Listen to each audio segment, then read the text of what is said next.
어, 승리, 이 땅에서는 완전한 승리가 있을까요? 예, 우리가 작은 승리들을 경험하는 것은 굉장히 복됩니다. 그 작은 승리가 최종적 승리일까요? 그렇지 않습니다. 우리 한니발 장군을 많이 알 것입니다. 어렸을 때 우리가 누구나 한 번씩 다 읽어봤던 그 포에니 전쟁, 한니발 장군에 대한 이야기. 원래 카르타고, 북아프리카야 카르타고 그 군대, 한니발 군대가 원래는 로마를 이겼어야 됩니다. 2차 포에니 전쟁 때 한니발이 로마군을 대파합니다. 거의 전멸시킵니다. 그런데 카르타고 그 한니발 군대가 그 승리에 도취되어서 그 기뻐하는 것을 누렸던 겁니다. 아직 전쟁이 최종적으로 끝나지 않았는데 대승한 것이 너무 기뻐서 로마로 그때 진격하지 않았고 그 승리의 기쁨에 도취된 것이 결국 최종적 패배의 원인이 되고 말았습니다. 로마는 돌아가서 준비할 시간을 가졌고 결국 로마가 이기고 말았습니다. 그래서 역사는 바뀌어버렸습니다. 영국 속담에 이런 말이 있습니다. 승리에 도취되어 패배를 초래하는 것만큼 어리석은 일이 없다. 그러면 여러분, 승리는 참 기쁩니다. 우리가 누릴 필요가 있습니다. 그런데 승리에 도취되는 것이 왜 문제인가를 생각해 봅시다. 내가 승리를 한 것에 도취되는 것이 왜 문제인가? 먼저 다음을 준비하지 않는다는 겁니다. 군에 가면 고지점령 훈련하는 것은 엄청 합니다. 요즘은 시가전 훈련을 많이 해야 됩니다. 저희 때는 고지전 훈련을 많이 하고 일부 시가전 훈련했는데 요즘 병력들은 엄청 시가전 훈련을 많이 해야 될 겁니다. 대한민국은 다 시가 도시화 되어버렸습니다. 고지전이라는 것은 산을 정복하는 거, 고지를 정복하는 겁니다. 고지를 딱 정복하면 바로 하는 것이 있습니다. 바로 딱 사계 작전에서 딱 주변을 경계 서는 것을 바로 합니다. 거기서 승리했다고 영화에서 보는 것처럼 막 함성 지르고 없어요. 바로 그 주변 경계로 들어갑니다. 사계 경계로 들어갑니다. 승리에 도취되게 되면 첫 번째 문제가 다음을 준비하지 않습니다. 사계 경계를 하지 않습니다. 적은 어디나 있는데 적의 공격에 준비를 하지 않는다는 겁니다. 두 번째, 승리에 도취게 되면 어떤 문제가 일어나는가? 과거에 집착합니다. 이 엄청난 어려운 것을, 저 거대한 로마를 우리가 이겼지. 과거에 집착하면서 내일을 준비하지 못하게 되는 겁니다. 사랑하는 성도 여러분, 주님 오실 때까지 완전한 승리가 없다는 사실을 기억하십시다. 우리는 오늘 수많은 승리가 있을 텐데 그것은 한 과정입니다. 최종적 승리가 아닙니다. 오늘 승리가 너무너무 귀합니다. 그럼에도 불구하고 그것이 최종적 마지막 완전한 승리가 아니고 나는 그 완전한 마지막 승리를 향해 오늘도 한 걸음 한 걸음 나아가는 과정임을 기억하고 도리어 오늘의 승리가 큰 실패로 도리어 나아갈 수 있다는 것을 기억하십시다. 실패를 넘어 저와 여러분들이 어떻게 최종적 승리로 나아갈 수 있을까요? 오늘 사사기 8장은 그 앞장 사사기 7장에 정말 놀라운 기드온의 위대한 승리가 나오는 말씀입니다. 여러분, 이 사사기 7장의 승리가 있기를 바랍니다. 하나님께서 하셨던 겁니다. 내 인생에 오셔서 나 같은 것을 손을 붙잡으시고 하나님이 살아계심을 온 만방에 온 미디안에 보여주셨던 것이고 이스라엘 가운데 그 영광을 드러내셨던 것입니다. 오늘 이와 같은 사사기 7장의 위대한 승리가 여러분의 가정과 삶 속에 넘쳐나게 되시기를 바랍니다. 하나님의 부르심, 기드온은 어떻게 이 승리를 경험했는가? 하나님께서 나 같은 연약한 것을 부르실 때 두렵고 떨려도 예하고 순종해 볼 때입니다. 하나님의 부르심에 순종해 보십시오. 300명 용사는 어떻게 이 놀라운 하나님의 승리를 경험할 수 있었을까요? 하나님의 약속을 신뢰했어요. 병력을 보고 상황을 보았다면 그들은 절대 이 놀라운 하나님의 승리를 그들은 누리지 못했을 겁니다. 그런데 그들은 그들의 손의 힘과 눈앞에 있는 상황보다도 하나님의 약속을 더 신뢰하기로 결단을 했습니다. 그랬더니 그들의 삶 가운데 놀라운 사사기 7장이라는 엄청난 위대한 하나님의 승리를 보게 되고 그 승리가 자기의 역사가 되고 자신들의 간증이 되었던 겁니다. 오늘 우리들이 일상에서 경험해야 될 승리가 있습니다. 사사기 7장입니다. 사사기 7장, 하나님으로 인한 승리. 여러분, 우리의 자녀가 하나님으로 인한 승리하는 자녀가 되기를 축복합니다. 우리의 가정이 하나님으로 인하여 세워지는 가정이 되기를 바랍니다. 부모가 열심히 해서 세우는 가정이 아닙니다. 다 실패입니다. 실패입니다. 하나님의 부르심을 따라 재정과 수많은 어떤 것보다 하나님의 약속을 더 믿고 그렇게 나아가는, 그래서 하나님께서 오셔서 하나님이 역사하시는 그런 가정이 되시기를 바랍니다. 가정 안에 하나님의 스토리가 기록되어져야 되고, 이곳을 봐도 하나님이 보여져야 돼요. 가정의 저곳을 봐도 하나님이 살아계시고 우리 가운데 오셔서 역사하셨다는 것이 보여져야 돼요. 가끔 이런 경우가 있죠. 내 자녀들을 신앙으로 잘 기르고 싶은 그 마음이 없는 부모가 누가 있겠습니까? 그래서 기독 대안학교도 보내보고 또 프로그램이 좋다는 교회도 막 보내봅니다. 그것이 과연 자녀들에게 믿음이 될까요? 중요한 겁니다. 그건 아주 좋은 방안들입니다. 저도 그래서 제 자녀들을 일반 공교육에서 빼내서 대안학교를 보냈습니다. 그것이 전부가 아닙니다. 그것은 아주 그들에게 실제적으로 믿음을 알게 하는 방법의 차원뿐이고, 내 자녀들이 실제적으로 하나님 앞에 돌아오는 결정적인 믿음의 결정은 부모를 통해서입니다. 프로그램이나 좋은 학교가 아닙니다. 내 부모는 24시간 365일 내 눈으로 보고 있는 내 부모는 재정의 문제든 건강의 문제든 상황에 수많은 문제들이 왔을 때 그들은 정말 하나님을 위하여 믿음의 원리를 따라 살아가고 있는 걸 내 자녀들은 보고 있어요. 그들은 늘 세속적인 원리를 이야기하면서, 늘 세속적인 세상의 성공과 번영을 이야기하면서 나를 기독학교로 보내고 믿음을 가지라고, 절대 믿음 안 생깁니다.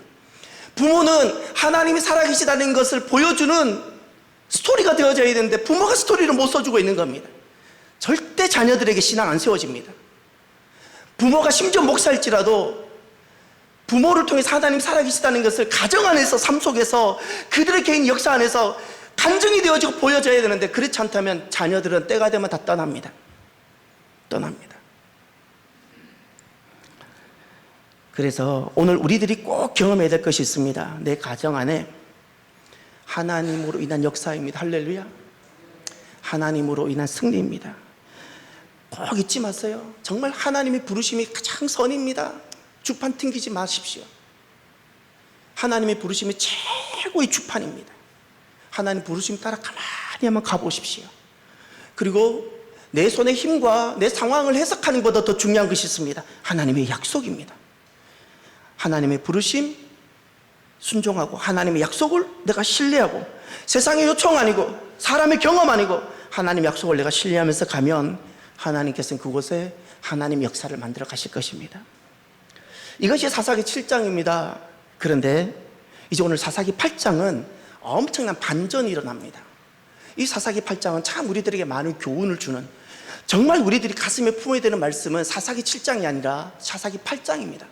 사사기 8장을 우리가 잘 이해하고 정말 내 말씀으로 내가 가져야 마지막 완전한 승리를 하게 됩니다. 마지막 승리. 사사기 7장은 우리가 성령 충만하고 기도하고 금식하면 가능할 수 있습니다. 근데 마지막 승리, 완전한 승리를 하려면 꼭 사사기 8장을 저와 여러분이 믿음으로 내가 그것을 써내려가고 사사기 8장을 꼭 믿음으로 성취해내 계시기를 바랍니다. 그러면 사사기 8장에는 어떤 말씀이 나오는가? 위대한 승리 다음에 다가오는, 아주 교묘하게 다가오는 잔혹한 덫입니다. 덫. 위대한 승리 다음에 아주 교묘하게 다가오는 잔혹한 덫에 대한 4가지가 나옵니다. 첫 번째 덫입니다. 승리를 실패로 만드는 덫입니다. 공동체 내부의 갈등입니다. 외부로 엄청난 승리를 했어요. 외부적으로 엄청난 승리를 했는데 내부적인 갈등 일어납니다. 이게 실패입니다. 밖으로 아무리 승리해도 내부적인 갈등이 일어난다면 시기와 질투입니다. 그게 에브라임 지파의 문제입니다. 여러분 8장 1절로 가보십시오. 제가 오늘 시간이 짧아서 얼마 안 돼서 8장 전체를 다 못 읽었습니다. 그런데 오늘 본문 말씀은 8장 전체입니다. 8장 1절로 가보십시오.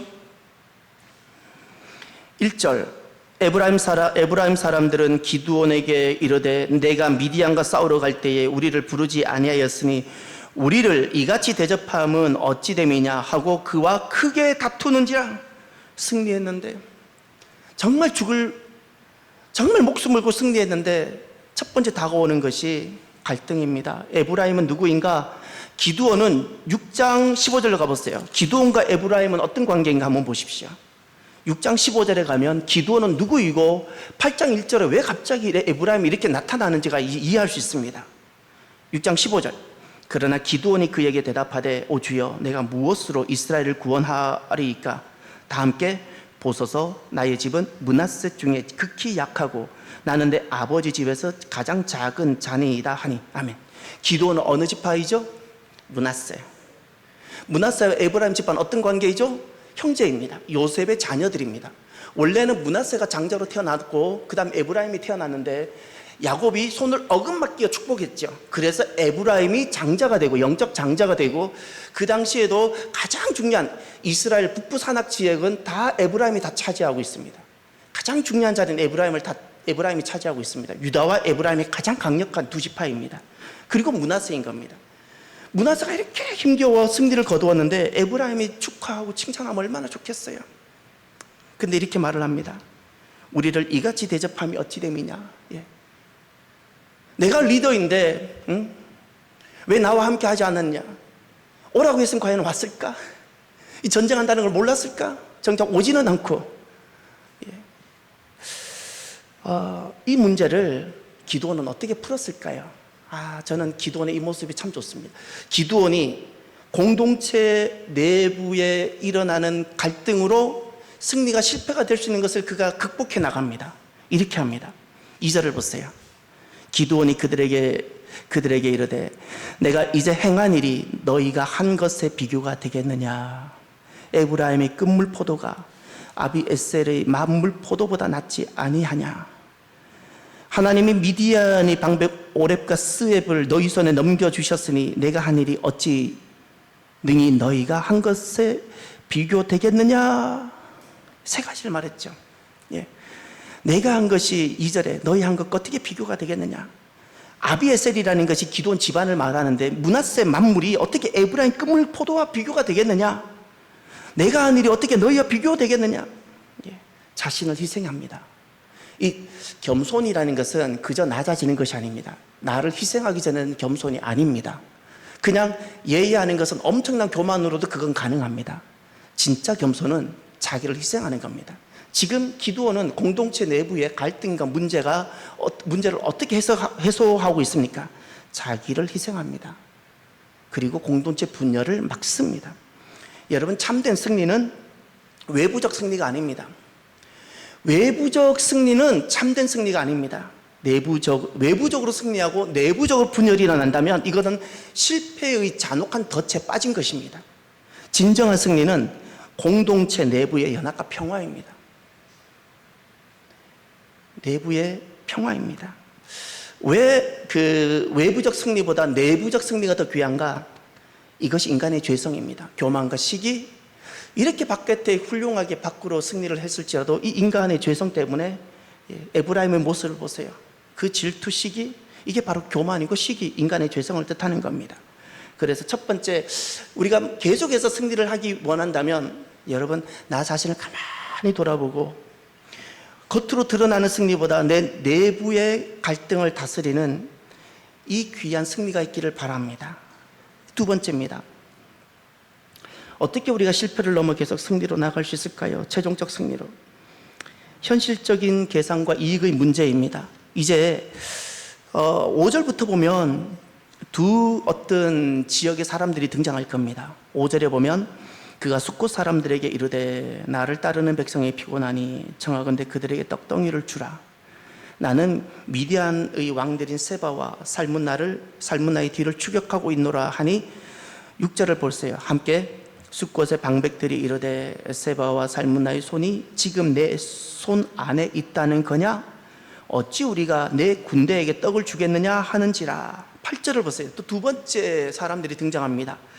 거기서 분회로 올라가서 그들에게도 같이 구한즉 분회 사람들의 대답도 숫곳 사람들이 대답과 같은지라.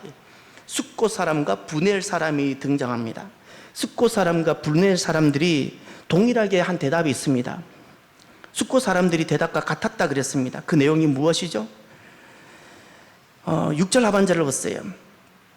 세바와 살문나, 미디안 방백의 두목들입니다.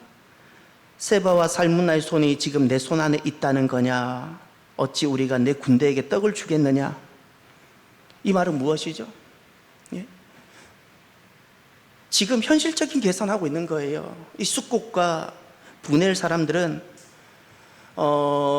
기드온 사람들 또 미디안 사람들을 이렇게 앞에 두고 주판을 튕기고 있는 겁니다. 내가 어디에 줄 서야지 내가 안전하고 어디가 더 이익인지를 주판을 튕기면서 이들이 택한 것은 그겁니다.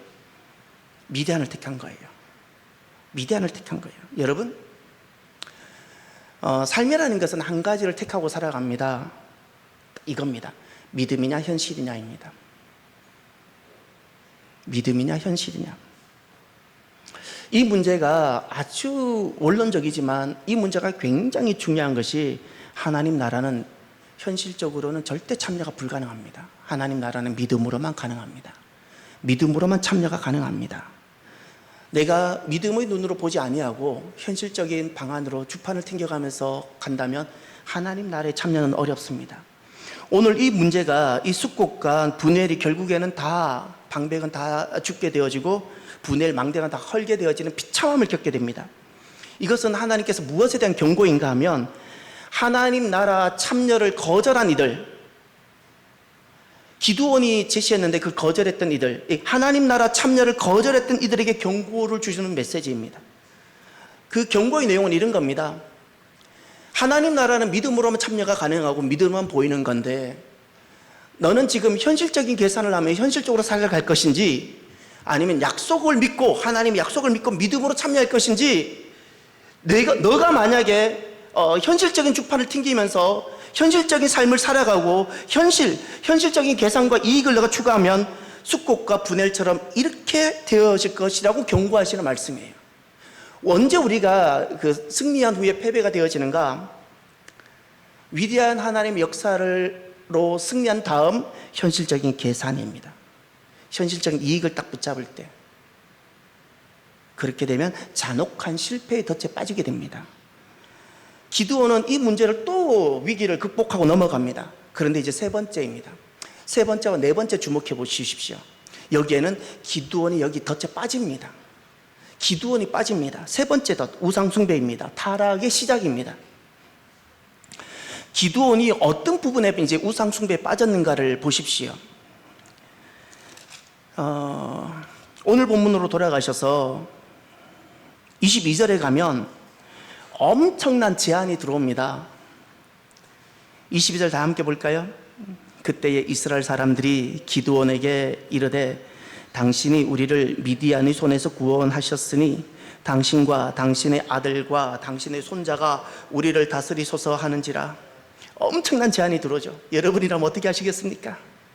얼마나 좋습니까?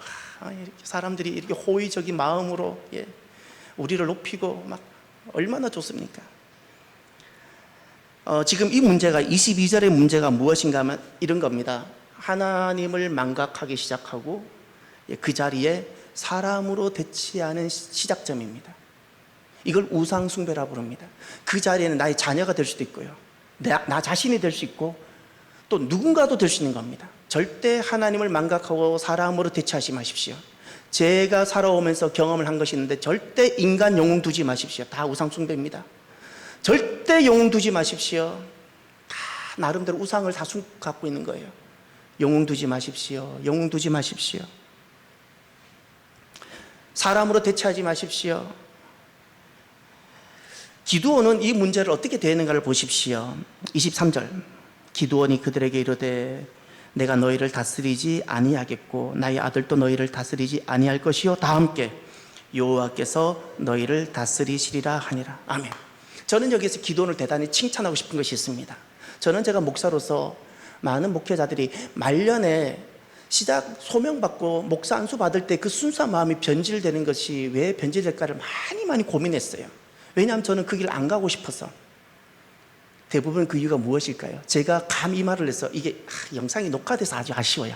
녹화가 안 돼야 되는데 그래 할 말 다 하는데 제가 이런 말하면 욕을 많이 먹을지도 몰라요, 다른 목회자들한테. 근데 제가 분석한 건 그겁니다. 자녀입니다. 자녀.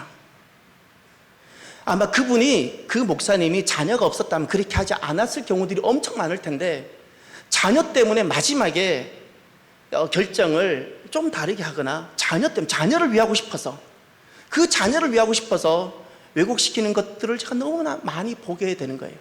또 한 가지는 명예예요. 그래서 전 그 두 가지를 많이 봤어요. 지금 기도원이 뭘 잘했나요? 자녀를 위할 수 있는 길이 있는데 그거 내려놨어요.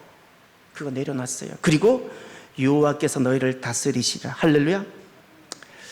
하나님이 왕이 되신다는 것은 단순한 교리나 그냥 어떤 캐치프레이즈 정도가 아니고요, 내 삶의 날마다 고백이 되어져야 돼요.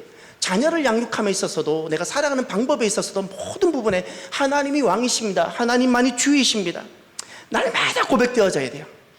돈 앞에서도 돈이 주가 아니고, 돈 앞에서도 하나님이 왕이십니다가 선포되어져야 되고 주가 되어져야 돼요.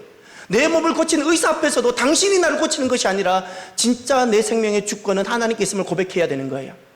모든 부분입니다. 모든 부분. 저는 오늘날 의술이 뛰어나고 의학이 발달되어지고 좋은 의사가 있다는 것이 너무 좋습니다. 그러면서도 그리스도인들을 보면서 내가 무엇이 걱정되는가 하면 하나님을 더 이상 신뢰하지 않으려고 그래요. 의사를 신뢰하고 살아가려고 그래요. 저는 그거 도전하고 싶어요. 제가 어렸을 때는 그렇게 많은 분들이 기도했는데 요즘은 기도하지 않아요. 병원 찾아가요. 하나님 신뢰하기보다 의사를 신뢰하고 살아가요. 의사를 부정하라는 것이 아니에요. 모든 부분입니다. 모든 부분. 밥을 먹는 것이든 병원을 가는 것이든 학교를 가는 것이든 모든 영역에, 그게 정치든 경제든 사회든 교육이든 문화든 모든 영역에 예수님이 주가 되셔야 되는 거예요. 자녀의 부분도 마찬가지예요. 예수님이 주가 되어져야 돼요. 그래서 부모는요, 반드시 자기 자녀를 모리아산에 올라가서 하나님 앞에 번제되기 전까지는 자녀가 우상이 됩니다. 자녀가 우상입니다. 모리아산에 가서 번제드리기 전까지는 그가 목사든 장로든 자녀를 위해서 살아가게 됩니다. 그러면 마지막에 위대한 하나님 역사, 여호와 일에 되심을 그가 경험하지 못하는 거예요. 모리아산에 올라가기를 두려워하지 마십시오. 진짜 자녀를 위한다면 자녀를 업고 안고 모리아산에 올라가셔야 되는 겁니다. 그런데 이렇게 잘한 기드온이 이 우상 숭배에 빠집니다. 근데 이제 기드온이 어떻게 빠졌는가를 보세요. 정말 마귀는 강교합니다. 마귀가 얼마나 지혜로운지 아세요? 너무 지혜롭기 때문에, 근데 그 지혜가 악하기 때문에 강교하다 그랬어요. 좋은 지혜가 아니라는 거예요. 악을 도모하는데 지혜롭기 때문에 강교하다 그랬어요. 이제 기드온이 어떻게 넘어지는가를 보십시오. 24절.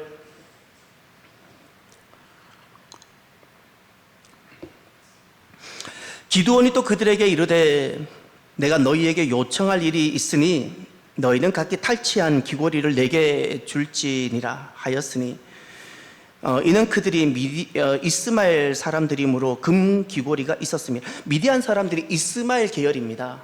예, 지금 미디안과 싸움이었잖아요. 그런데 그 이스마엘 사람들은 금고리와 금부치를 많이 갖고 다녔던 겁니다.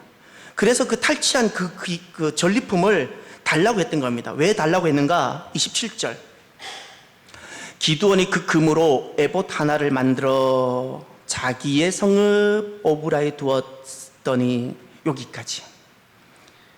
기드온이 에봇을 만들 때는 어떤 이유였을까요? 자기를 위하려고 했을까요? 에봇이잖아요. 에봇만 보면 하나님과 관련되잖아요. 예. 내가 목사, 장로, 권사, 직분 이름만 되면 다 하나님과 관련되잖아요. 내가 교회 사역 다 하나님과 관련되잖아요. 근데 그 에봇이 우상이 됩니다. 볼까요? 온 이스라엘이 그것을 음란하게 위함으로 그것이 기드온과 그의 집에 올무가 되니라. 올무가 덫입니다. 에봇을 만들었는데, 하나님을 위하겠다 했는데 그것이 도리어 우상 숭배가 됩니다. 가장 안타까운 게 그겁니다. 에봇이 우상입니다. 놀랍지 않나요? 차라리 부처가 우상이라는 거 아무도 누가 그걸 거기에 걸려 넘어지겠어요? 하나님을 위하고자 하는, 겉모양이 하나님을 위하고자 하는 어떤 건데 그것이 우상인 거예요. 이게 강교함이에요.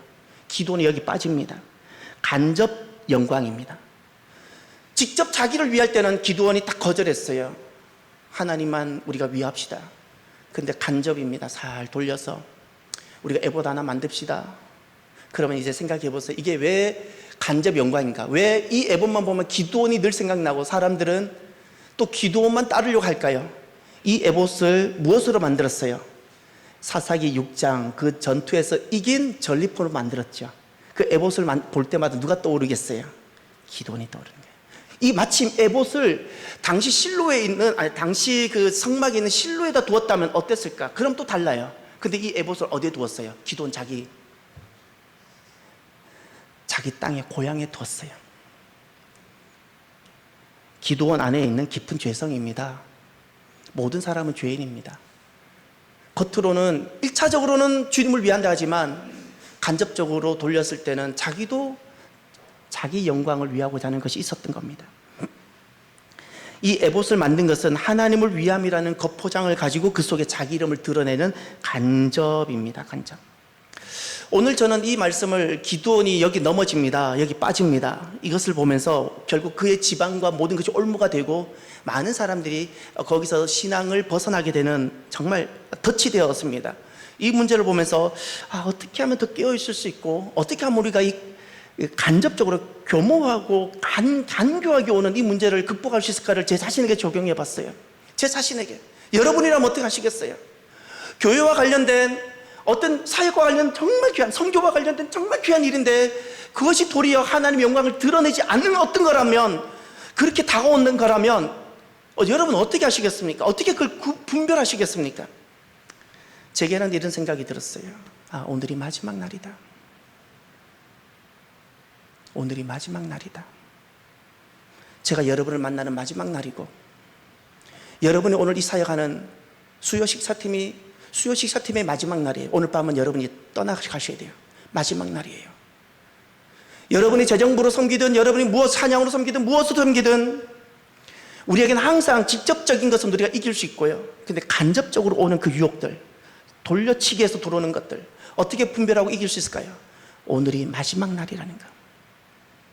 오늘이 마지막 날이라는 것을 내게 적용했을 때 제가 그것이 분별이 될 것 같아요. 분별이 될 것 같아요. 저는 기드온을 보면서 왜 에봇을 오브라에 두었을까? 그 당시 성막이 실로에 있었는데 그 승리 후에 그 전리품을 가지고 하나님이 하셨습니다라고 고백하면서 그 에봇을 만약에 만들었다면, 그것을 가지고 실로로 돌아갔다면, 하나님이 사사기 6장을 만드셨습니다. 그리고 무너져가고 있는 절기와 예배를 회복하고 점점 퇴색되어져 가고 있는 율법을 다시 선포했다면, 그리고 다음 세대들을 불러다가 율법 교육을 시키고 절기에 참여하는 사람들을 만들었다면 얼마나 좋았을까? 간접적으로 나를 드러내고자 하는 것이 덫입니다. 승리 후입니다. 승리 후에 나를 은근히 드러내려는 것, 그것이 덫임을 기억하고 오늘 여러분 나에게 종말을 적용해 봅시다. 오늘이 내가 마지막인데 내 이름 드러나면 무엇해요? 내가 마지막인데, 제가 여러분을 만나는 마지막인데 제가 여러분에게 무슨 이익이나 제가 무슨 권리를 주장하는데 그게 무슨 의미가 있겠습니까? 오늘이 마지막이라는 것을 우리가 한번 적용시켜 봅시다. 그리고 끝으로 우리에게는 항상 그 덫이 있습니다. 마지막 주님 오실 때가 최종적 승리가 되는데, 수많은 승리는 참 귀하지만 최종적 승리가 아닙니다. 어떻게 승리 후에 실패를 넘어 진짜 완전한 승리에 우리가 다다를 수 있을까요? 네 번째, 너무 중요한 것, 오늘 우리 한국 그리스도인들이 꼭 적용해야 될 것, 문화적 관습입니다. 문화적 관습, 세속화. 어디를 보시냐면 29절부터 보세요. 이제 29절부터 기드온의 노년의 삶이 나옵니다. 이제 노년의 삶이 어떻게 나타나는 걸 한번 보십시오. 요아스의 아들 여룻바알이 기드온의 또 다른 별명이었죠. 돌아가서 자기 집에 거주하였는데, 첫 번째, 기드온이 아내가 많음으로 그의 몸에서 낳은 아들이 70명이었고, 여러분, 저기 70명의 자녀를 낳으려면 제가 최고로 많이 들은 것이 12명까지, 한 아내와의 관계 속에서 12명 자녀까지 제가 들은 바가 있어요. 왜냐하면 여성이 자녀를 낳을 수 있는 게 2년 터울로 계산하면 12명이면 24년, 거의 한 25년이잖아요.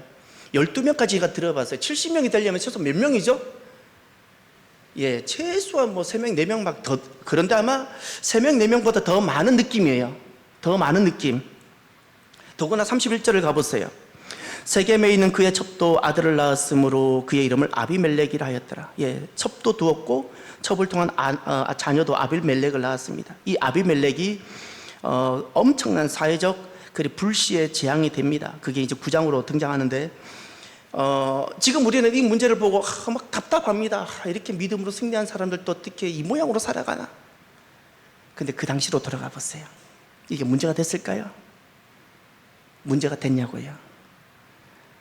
아무도 이의 제기하지 않습니다. 아무런 문제가 되지 않습니다. 당연한 겁니다. 승리자고 권세 있고 또 아주 영웅이고 그런 사람은 당연한 겁니다.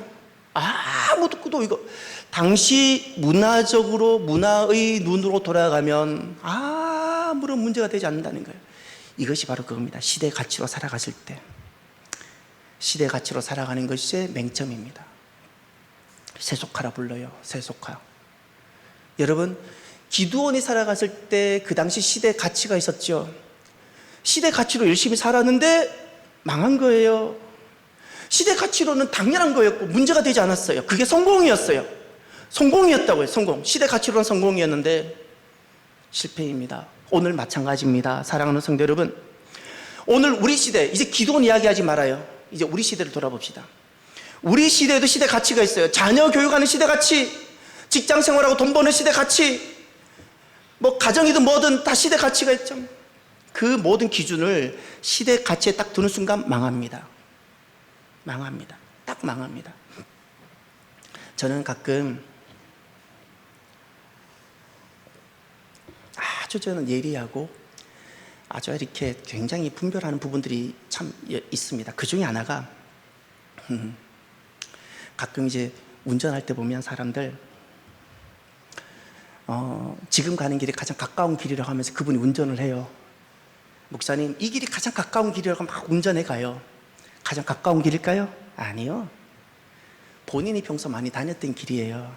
지도를 보면 더 가까운 길이 있는데 본인이 늘 이렇게 다녔기 때문에 이 길이 제일 가까운 길, 이게 심리적 거리라는 거예요. 지도는 인공위성에서 찍었기 때문에 정확합니다. 거리가 두 가지가 있어요. 인공위성에서 찍은 실제적 거리가 있고 심리적 거리가 있어요. 사람들은 심리적 거리, 이것이 더 가까운 것 같아요. 그렇지 않습니다. 이것을 무엇이라 부르는가 하니 지도와 경험이라 불러요. 사람이 경험에 기초하면 이런 오류를 범하는 거예요. 시대 가치로 살아가느냐, 하나님 말씀을 따라 살아가느냐. 여러분의 내비게이션은 어느 쪽에 작동하고 계십니까? 오늘 이 마지막 문화적 관습이라는 이 문제를 두고 우리가 이제 오늘 마지막 적용하면서 생각하셔야 될 부분이 있습니다. 저도 마찬가지시고요. 저도 마찬가지고 여러분께서도 마찬가지고 정말 우리가 아파할 만큼 몸부림칠 만큼 내가 가져야 되는 숙제가 하나 있는데, 내가 이 시대 가치 속에 세상에서는 다 이렇게 하면 성공하고 이렇게 하면 내가 행복하다고 제시하는 시대 가치들이 있어요. 이렇게 자녀를 길러야 되고 이렇게 돈을 벌어야 되고 이렇게 집을 넓혀야 되고 세상에서 말하는 시대 가치가 있고 세상에서 말하는 것이 있는데, 그 속에서 내가 아파하고 내가 몸부림치면서 정말 고독하고 외로우면서 그 세상으로부터 버림받으면서 내가 해야 될 하나 있는데, 난 어떻게 이 시대 속에서 하나님을 사랑할 것인가예요. 이 시대 속에서 나는 어떻게 하나님을 사랑할 것인가?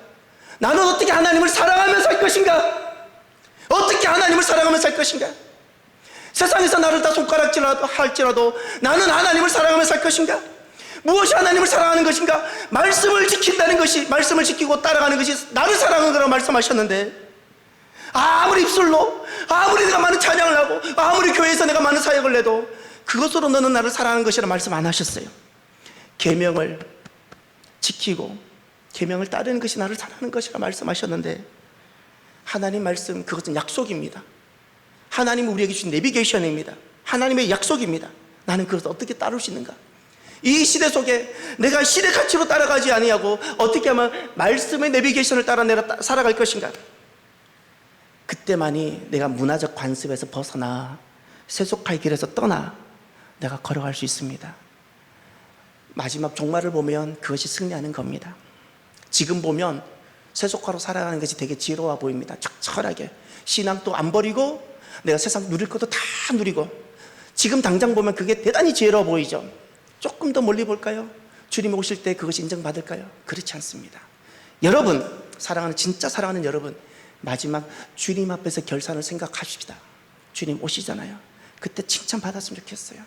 그때 잘했다 칭찬받고 그때 승리하는 저와 여러분이 되길 바랍니다.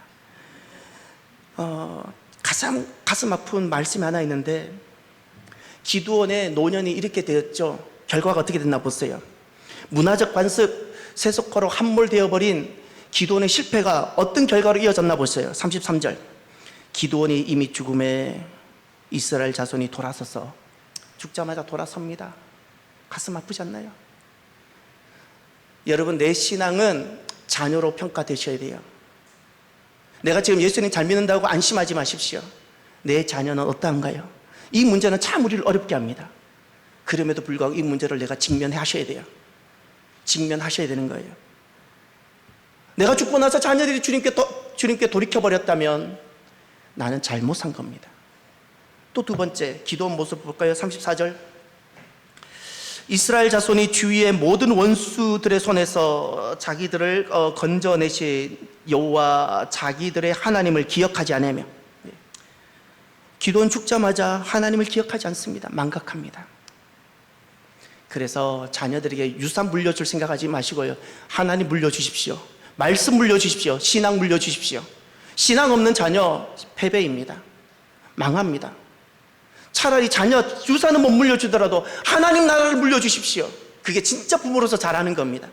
세 번째 보세요. 35절, 또 여룻바알이라 하는 기드온이 이스라엘에 베푼 모든 은혜를 따라 그의 집을 후대하지도 아니하였더라. 버림받습니다. 기드온 죽자마자 그 집이 버림받습니다.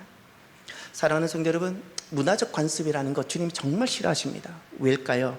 기준을 하나님께 두지 않았다는 뜻이에요. 시대가치 정말 하나님 싫어하십니다.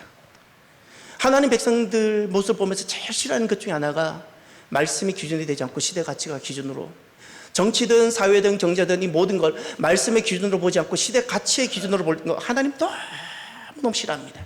얼마나 싫어하는지 그날에 가보면 압니다. 우리가 생각하는 이상으로 하나님 싫어하십니다. 사랑하는 성도 여러분, 문화적 관습이 아니라 하나님의 약속을 기준으로 따라가는 저와 여러분이 되기를 주의 이름으로 축복합니다. 기도합시다. 오늘 나에게 주신 말씀을 가지고 그때그때 다가오는 승리 다음에 다가오는 덫을 이기고 결국 마지막 승리까지 나아가는 저와 여러분이 되기를 결단하며 기도합시다. 오늘 말씀 중에 특별히 내 가슴에 와닿는 것이 무엇인가요? 그분을 두고 우리 간절히 기도합시다. 그러면 승리하게 됩니다. 기도합니다. 할렐루야. 하나님 아버지 감사합니다. 하나님,